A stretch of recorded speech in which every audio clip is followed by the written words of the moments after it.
දිගින් දිගටම අසත්පුරුෂයා කියලා පෙනිපෙනී තියෙද්දිත් නේ අසත්පුරුෂයා කියලා දැනෙද්දි අසත්පුරුෂයා මේ කරන්නේ මේ වැඩ කියලා මේ හැමෝම කියද්දි සත්පුරුෂෙක් විදියට ප්‍රතිචාර දක්වන එක උඩුකම් බලා පීනීමක්. හැබැයි දුකින් නිදහස්.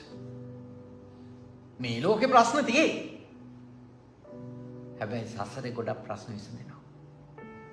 මේ ලෝකේ වුණත් ඔබ දිගු කාලයක් ඔබගේ සත්පුරුෂකම තුළ ඔබ බලවත් වුණොත් ඔබ ශක්තිමත් වුණොත් ඔබට ජීවිතයේ සන්ධ්‍යා සමය වෙනකන් ජීවත් වුණොත් ඔබ සතුටින් මුණ දෙයි. මොකද ඔබට ඒක අමුත්තක් නෑ. ඔබ කල් තියාම සූදානම්ද නැද්ද? කල් තියාම සූදානම්.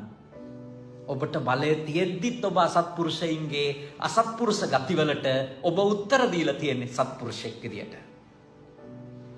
ඔබ දුර්වල වෙලාවේදී ආයේ කොහොමත් ඔබ අමුතු මේ අසත්පුරුෂකම් කරන්න යන්නේ නෑනේ. ඔබ බලය තියෙද්දි ඔබ නිරෝගී වෙලාවේ ඔබ තරුණ වෙලාවේ ඔබට ශක්තිය තියෙද්දි ඔබට නරක අසත්පුරුෂකම් එයාට වඩා 100 ගුණයක් කරන්න හයිය තියෙද්දි මා ඔබට යෝජනා කරනවා ඔබ අසත්පුරුෂ නොවී ඉන්න.